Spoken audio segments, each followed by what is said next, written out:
ఏంటి అట్లా ఉన్నా అనుకుంటున్నారా? ఏమైందంటే నిన్న మా ఫ్రెండ్ ఫోన్ చేసింది.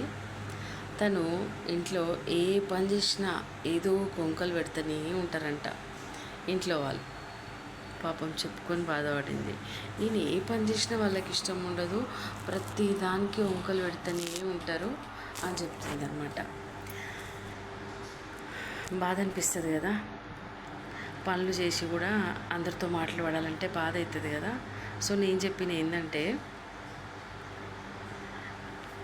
పని చేసే వాళ్ళు ఏదో ఒక చిన్న చిన్న పొరపాట్లు చేయడం కామన్, కానీ ఏ పని చేయకుండా ఖాళీగా ఉంటారు చూడు, వాళ్ళే ఈ పొరపాట్లను వెతికే పనిలో ఉంటారు.